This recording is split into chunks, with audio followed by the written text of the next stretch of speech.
Hey guys, thanks for joining. Today we're going to go through my new song, Reco, and I just released this on Beesemyer Music. It's a real kind of a exercise in different time signatures, 3/4 against 4/4. Lots of nice little modular sounds going on. Nice drum programming, lots of saturation, lots of limiting, all the good stuff. So let's dive in. Okay, so here's the main project. Let's have a quick little listen to a few of the sections just to familiarize ourselves with the project and the sounds going on.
Here we go.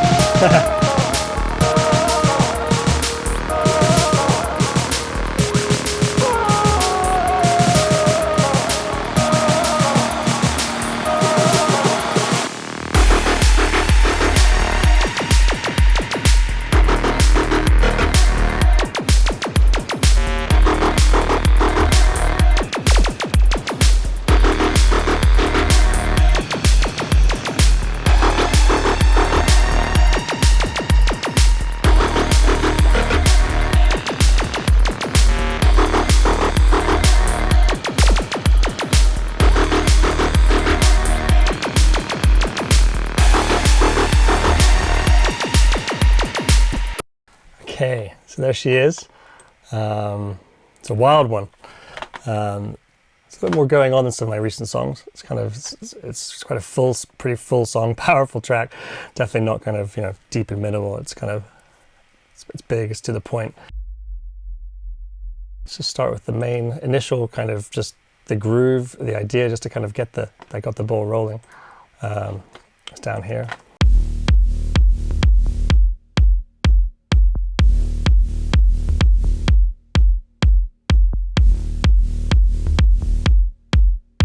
So that was really, it's this kick,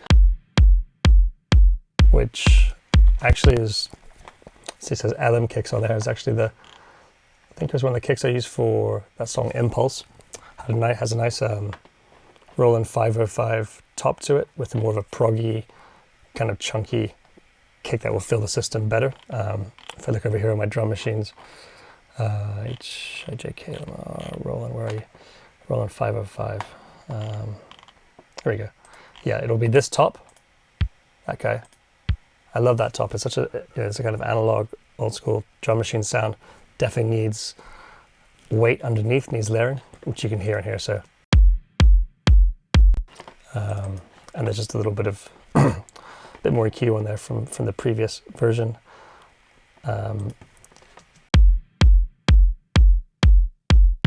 Limiting is, it really is the key for and compression for just bringing down that dynamic range on these songs, just to give that extra bit of, again, the loudness, the beef. You don't, in this kind of music specifically, if you're, making more classical music or, stuff that isn't this high intensity impact music, you don't have to do as much. But for this, I think, you want to be getting as much juice out of these sounds as possible, and the way to do that is through compression and limiting, reducing that dynamic range so you can push things louder. So there's the kick and this little tom groove underneath.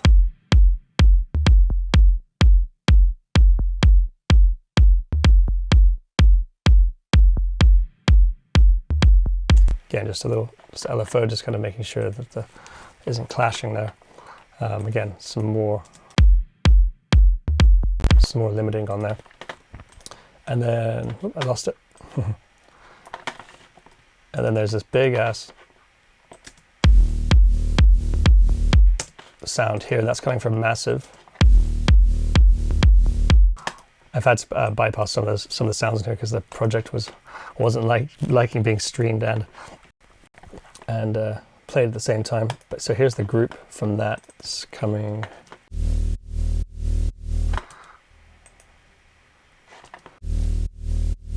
It's just a patch that kind of I've made. It's constantly evolving, constantly kind of changing actually per tracks. It's one of those things when you make a nice patch, you kind of start putting into everything, but then you have to kind of not, because all your music starts sounding the same. But this is a cool patch. It's really versatile.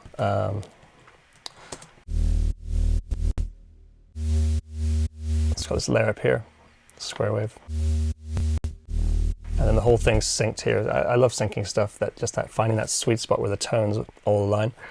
There's a nice bit of noise in there, which is giving so much character.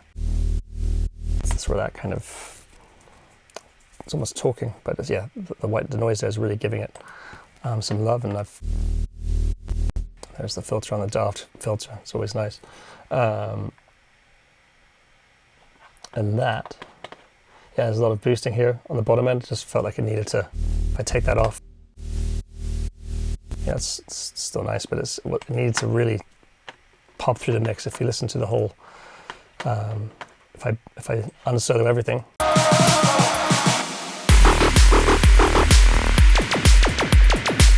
and I take it out,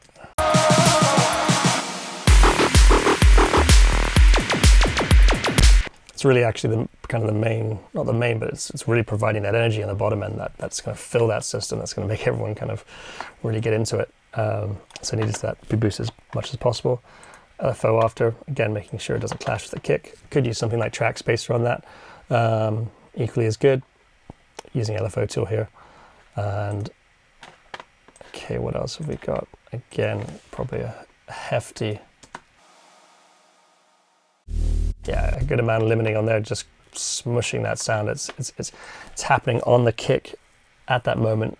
It's got to be there, but it needs to be, as less dynamics as possible whilst maintaining that kind of nugget of sound, because that could really hinder the mix if it wasn't controlled enough. So nice bit of limiting on there, just crushing that down. Using the utility tool to just make sure that everything under here around about 100 hertz is in mono. Again, just controlling the bottom end, keeping that focused. I like the noises kind of giving a bit of stereo, so I like that. So that's why I've kind of kept that in, the white noise from Massive. And again on here,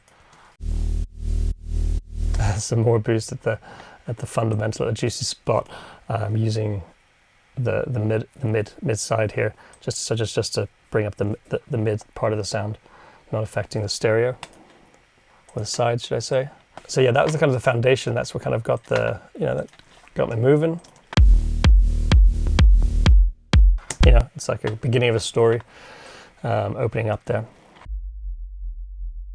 The next thing was, I guess, the drums, the percussion, the elements are going to get this thing moving, give it the character it needs. So in here, I don't, I use MIDI a lot for drums, but for this, sometimes, especially when I'm taking sounds from here. So on the left here, this is just all my drum machines. It's a pretty extensive list of most of the drum machines out there. Really handy to have, just searching, just getting that different tones and flavors that you usually get, but it's just nice to have them all there. I mean, what's sad about it is you don't get the tactile feel of of playing with the drum machine. However, just to be able to have them and just give your track the character. Drums aren't just drums. They're characters in themselves, and in that, it gives the track its character and imparts its flavor into your song. So, yeah, nice to explore different drum machines. There's this Univox sound which is down here, and for those who know my music, I really like noise, texture, and this guy really jumped out. Just that the tops on it have a really nice little fizzle on them. So that's where a lot of these, some little loops in there to chop up.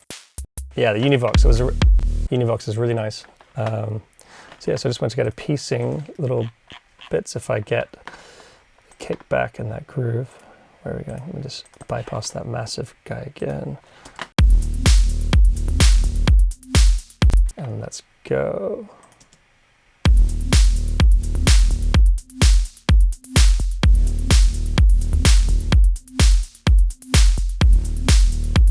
So a nice straightforward groove. That was, sometimes just, simple, straightforward. We know where that's going to go. It's kind of like, disco, kind of 4/4 feel, which is perfect.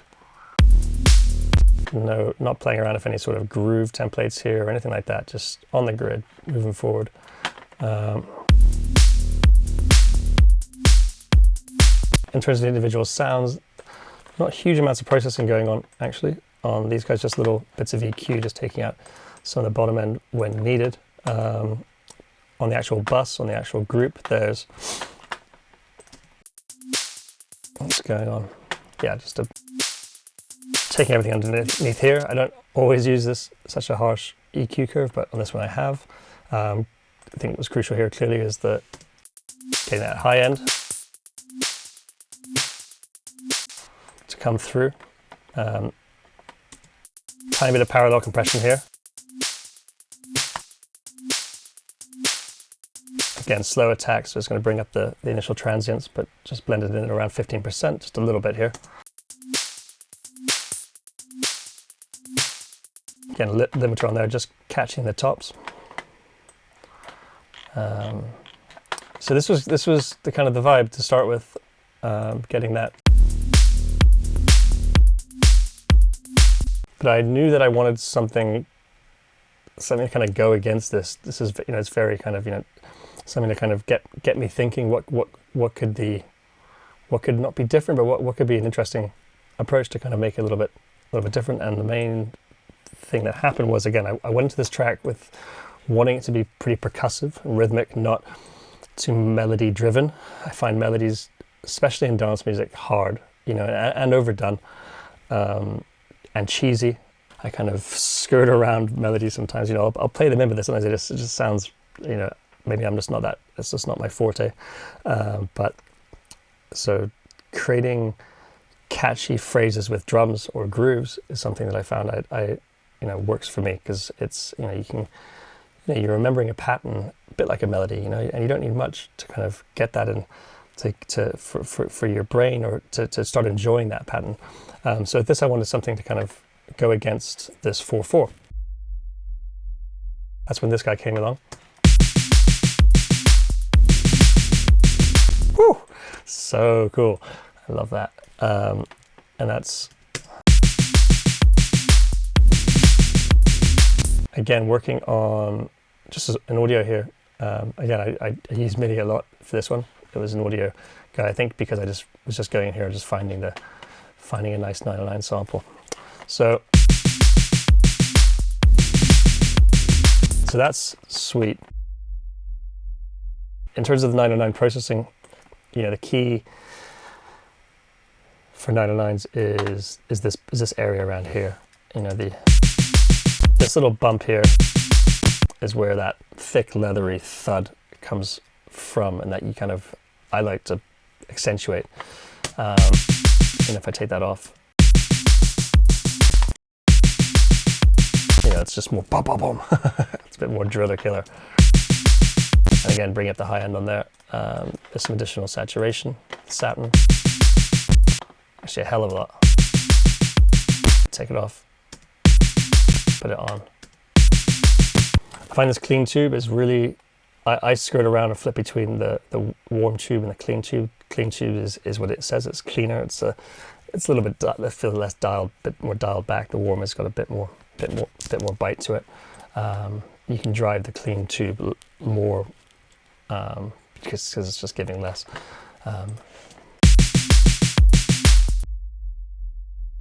This is the kind of the drum foundations, and actually, which I don't always do, but this one I kind of started with this drop moment. I was like, right, what can we?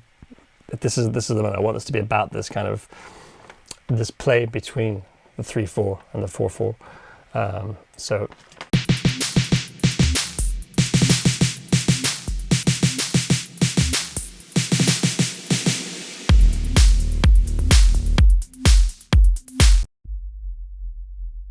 So that's where kind of the, right, we're off. What do we do now? And that's when, again, the song is about replicating this 3/4, this idea.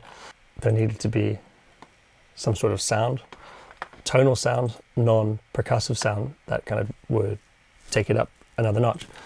And this is where this guy stepped into play.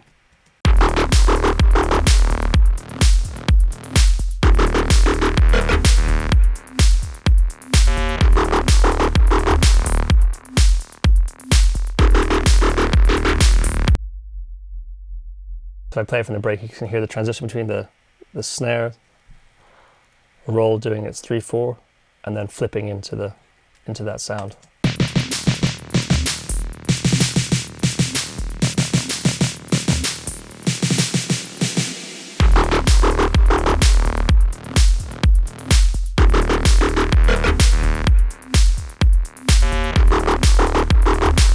So the brain was ready for that time signature maneuver then, and then it flips into that. So it's something new, it's familiar, it's grabbing you, it works. And against the 4/4, it just stands out more. Kind of it's jarring at this, but at the same time it fits great. I've bounced this into audio again just because the computer does not like multiple instances of Buchla, which is where this sound comes from. If I just open up the main guy here. So again, here's the MIDI here, and to get that, you flip the grid into triplet mode here. So if I turn that off, you can see that all the notes are now off the grid. They're actually in, they're in their 4/4 grid. Now if I bring this synth open, good old Buchla, one of my favorite synths for interesting sounds. I spent a lot of time in this guy, just trying to get that sound, because it kicks out a lot of sounds which I just wouldn't use, but when you get it, it's absolute gold. So if I just solo this, yeah. So I've recorded lots of different versions of that and put them together in audio, as well as keeping different versions of it open in different MIDI tracks. So I think there's 5 instances of Buchla doing various things throughout the song. But I think here what I've done is I guess the juicy nugget, the one that was like, right, this is the leader of the pack, that's bounced to audio and kind of accentuates the key moments throughout the track that I guess I want consistency in. Within that, there's some more. What's these guys? What's this?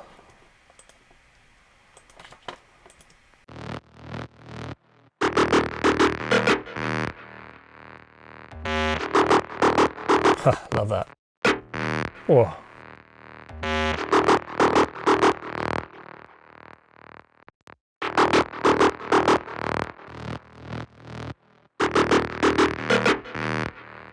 Just notice this little kick here, little kick that I just noticed. I think that was doing, what was that? Yeah, so that was, is that in, what's that time signature is that in? Yeah, so that was, I wanted to do more, add more 3/4 elements in, and I think I tried lots of little bits to see how kind of off you could make the track. I think this is one of them. It's pretty subtle. Turn it up. Yeah, so very subtle, but yeah, just a kind of, again, the 3/4 within the 4/4, just kind of giving that slight edge. So yeah, there's lots of different little, I say there's little instances of Buchla going down here. I bypass them, but let's unbypass them. What's this one doing?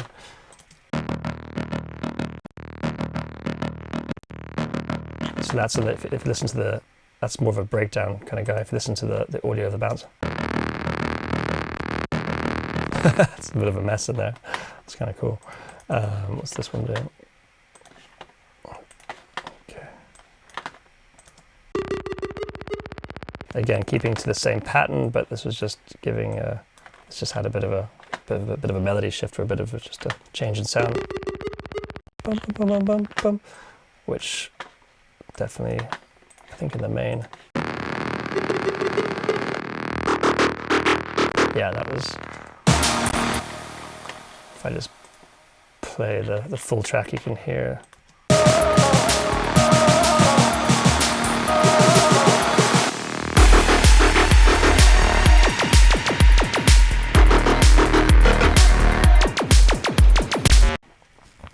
So that's the Buchla sound. You know, I'd take you through how I made the patch, but really it was just played for ages, working on that, and it's not something I don't think I can kind of recreate on the fly. And that's what I kind of love about that. The modular world is just the unexpected randomness.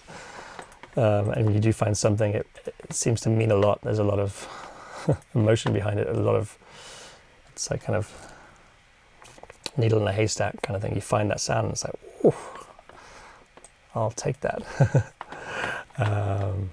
Okay, let's make sure these are all bypassed because it will, again, crash the system if not. Okay, so that's the main Buchla sound. So if I, again, if I solo that, the fill, the kick.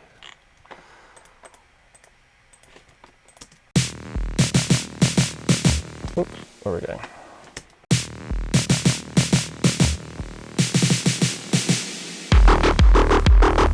Oh, sorry, the drums, there we go.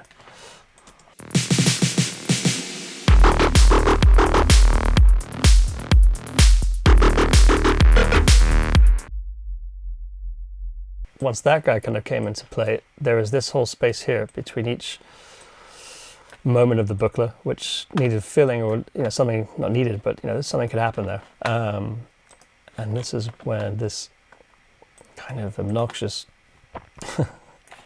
zap, is the only way to describe it, came into play. Let me play it.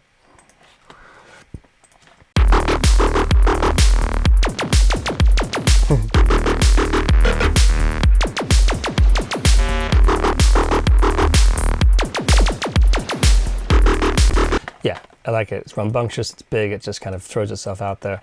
Again, doing the same idea, playing with the 3/4 against the 4/4. You can start hearing how it gives that. If you just had normally bum bum bum bum bum in 16, bum bum bum bum bum, as opposed to bum bum bum bum bum bum. And I, writing a whole song in 3/4. Bum bum bum bum bum bum bum bum bum bum. Just, I don't know. It works, but I find that keeping it in 4/4, but using elements of 3/4 is a little bit cooler. It's a little bit less. I don't know. 3/4ish can get bit Oompa Loompa land. Definitely creates a vibe.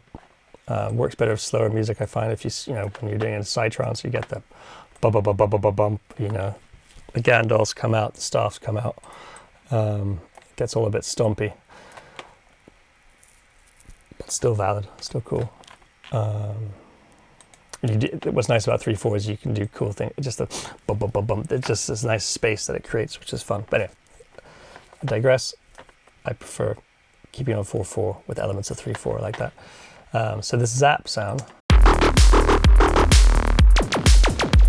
the battery. So this zap sound,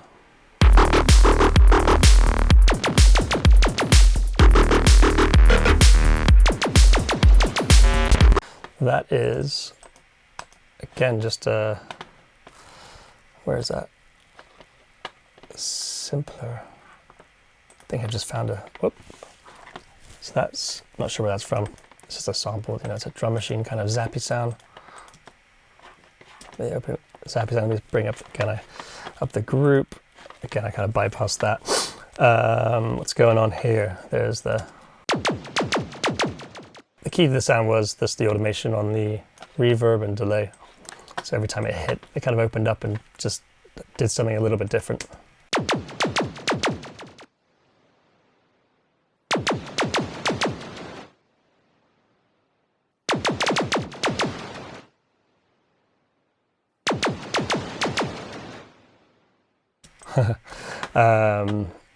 Again, just the H delay, you know, any delay would probably work here. I like that. Valhalla Room.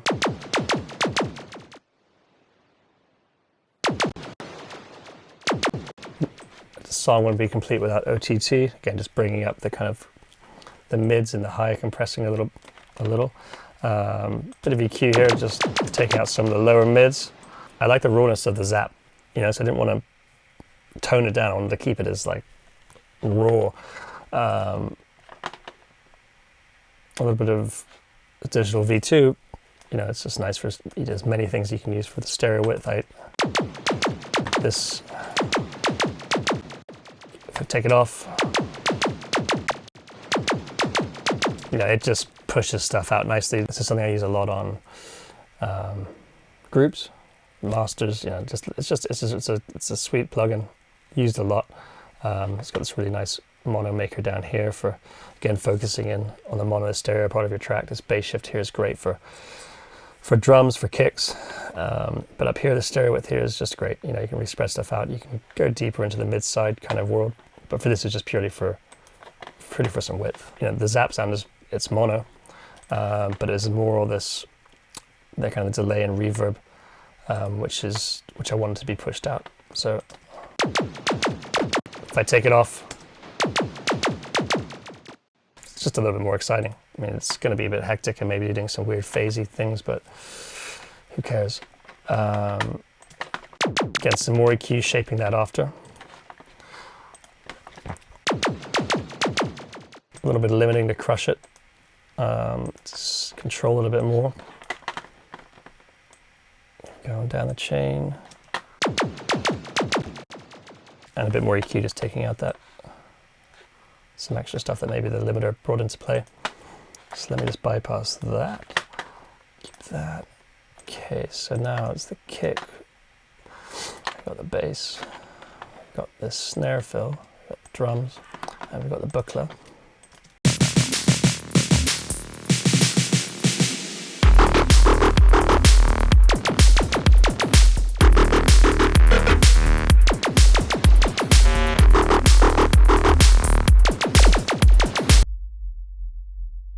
We're rocking.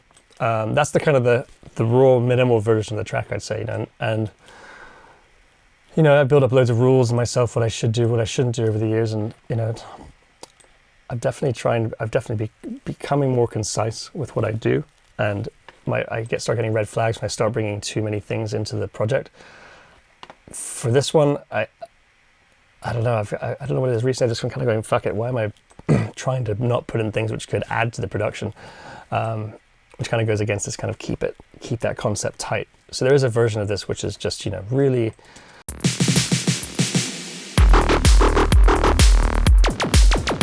you could arrange this in a way that's interesting for 6 minutes, no problem. But I wanted this to be, in a sense, maximal. Full on, let's go for it. It sounds fun to stop intentionally doing less, and you know, just see what happens. I felt like I needed some sort of vocal tone, vocal element. Found some various samples. I don't know where they're from. I'm not sure where they're from. Hard drive, or it could be Splice. Just something, again, looking for a tone, not necessarily a vocal performance, just some sort of vocal essence to work with. And this is the first bit.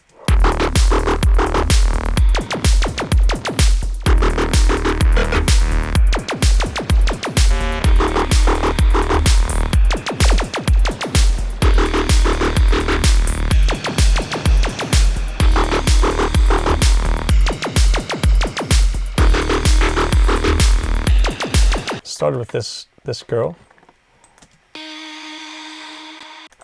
and yeah, it's kind of, that's all I had, and so it was a case of playing with what I got, and really just change it, playing with the shift here, transposing it down by 12, which is an octave down, and then key for this sound is playing around with the complex prof and the formants, you know, getting the different tones you get when you play with formant shifting. So you get hey, under my bow. It's quite tribal. I do that a lot with sounds, with vocals, through to just anything, basically. Anything where there's a clear, you know, you've got a high version or a low version, so you're going from low to high or high to low. You always get something interesting, I find. You know, if the sound's kind of, you know, it's the unexpected, it's really fun. So I do that a lot with Buchla sounds. Once they're bounced, I form and pitch them, shift them low to get those extra tones. And, you know, some of the time those are the standout moments of the track, all from just pitching it down and playing with the formant. So that's a nice little bit of alpha.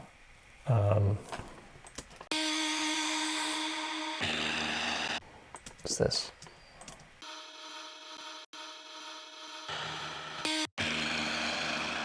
I'm not sure what that is, just a little layer. So yeah, so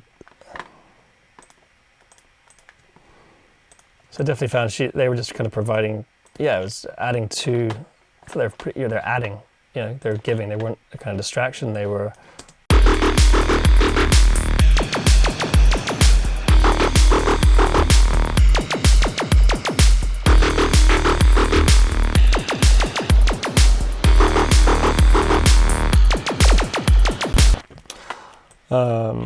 yeah, at that point, I think I kind of did a rough arrangement, which is pretty much what we've got now. You know, I knew there wanted to be a couple main moments of the moments in the track.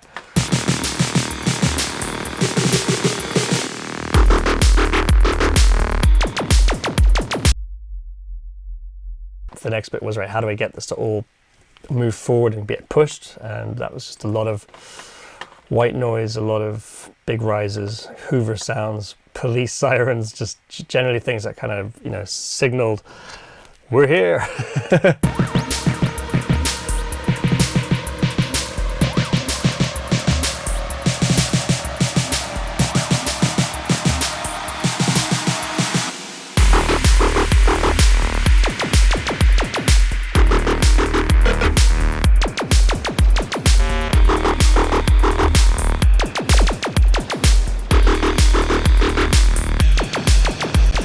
Here's the effects group. These guys, I have no idea where they came from. Pretty silly. I'm not sure, you know, there may have been a point at one point where I was just like, turn them down, take them out, and I kind of just felt like they needed to just be there. Again, there's something, you know, it's not a police siren, it's just a kind of, it's almost, again, like an analog percussive kind of effect.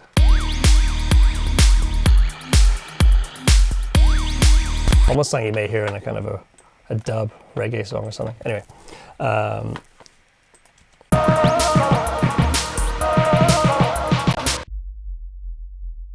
So the next I guess, big part was this vocal.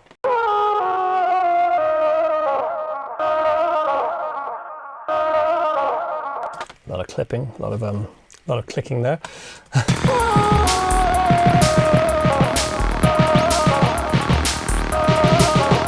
It's interesting listening to it in isolation right now. Really crackly. That I'm trying to think. It's definitely this. I'd say it's going to be this satin here. I mean, when you solo it like that, you really hear that, I guess, distortion, saturation. If I take it off, so it's definitely fizzing at the top end. You don't hear it all in the. If I take it off, I'm sure I could have brought that up with EQ, but at the time the saturation just kind of did it.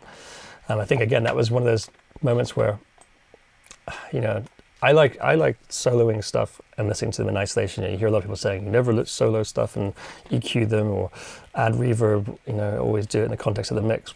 Yeah, maybe, but I think for this, if you really want to dial a sound in, I think you've got to focus in on it soloed.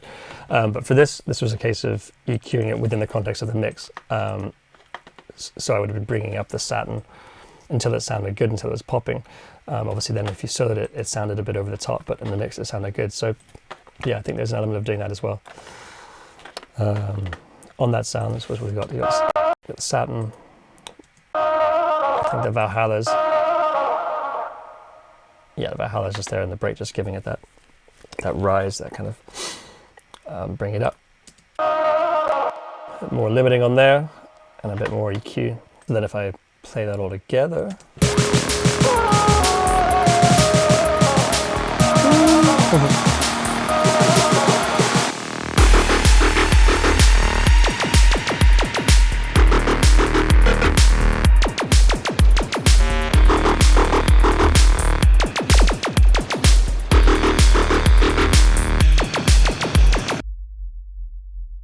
So that's kind of most of the components in there. There's still one little bit which I added right towards the end, because these two drops here, whoops, these two drops are pretty similar.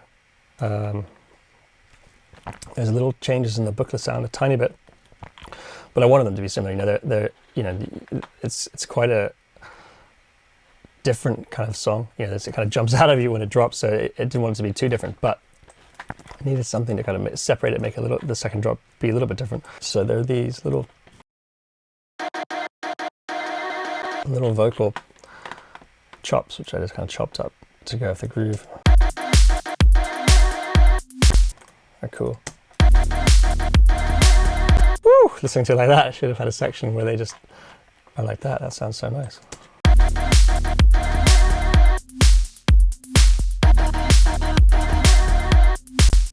This is Splice. I love Splice for just finding tones. You know, I used to spend hours on YouTube, not hours, but just used to spend a lot of time, you know, ooh, I want a choir. Okay, Google a choir, find it, take a little bits.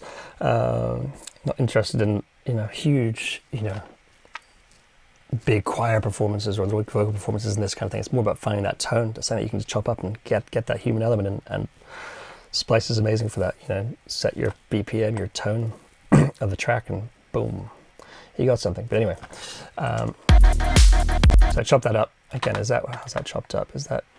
That's again, it's chopped up on the 3/4. The trick with this one was getting this to sit from a mix context nicely with the Buchla, because the Buchla needed to be at the forefront, and that's the main sound here. But I wanted that kind of feeling that there's something different there. So that was kind of just getting that right. Luckily, I think she has a bit more width to her, so there's a bit more going on there. Where the Buchla's quite you know, it's down the middle. It's in mono. Apart from the little delays coming off the Buchla, but you know, it's got a very mid presence. I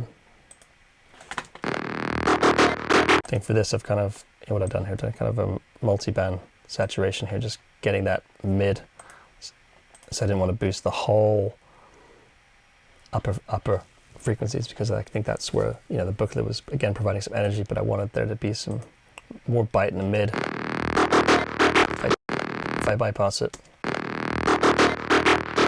It's also just a little bit boxy, the sound, so that brought it into play nicer. So in context altogether.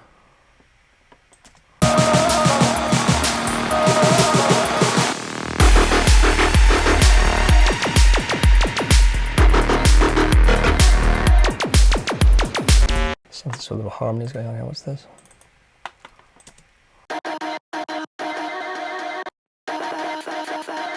And this little bit's a bit hectic. Where's that?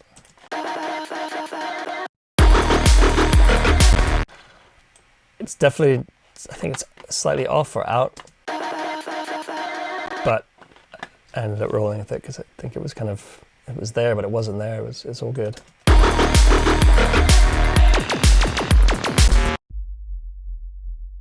Those are the main elements of the tracks in terms of, you know, these are all going to groups. All the groups have various sort of processing. There is another project which is a group stem mix of all these groups. But again, that's just more limiting, more precise EQ, more audio cuts, just making sure things aren't overlapping, just kind of getting a bit more finicky, taking out some clicks and all that. On the master, I have this guy, which is, this is definitely one of the best interfaces ever created, you know. It's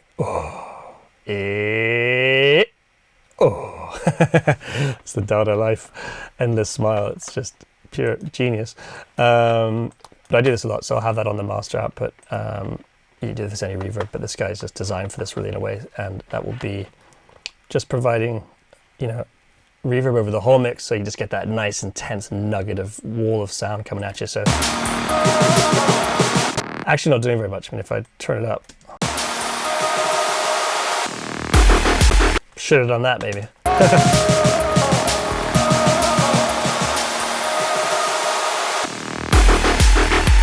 Obviously a little bit intense, a bit too much, but you get the picture. Just do that a lot especially over the big transition moments, just to, you know, routing stuff to the coming from your bus is good, but then it overlaps and you end up having to cut it later on in the mix, I find. There's a little bit of filtering going on just those moments, just to kind of accentuate it and make it so, you know, that anticipation is, you know, your legs on the dance floor, the bass is kind of removed from the lower part of your body, and then, you know, just it makes it even more special when it comes back in.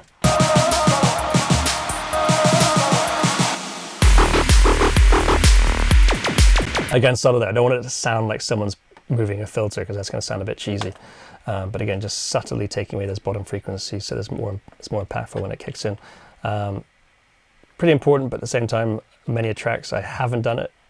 Making sure that the filter is off when you're for the rest of the track, just because there is this, you know, is taking away, and there's going to be some weird.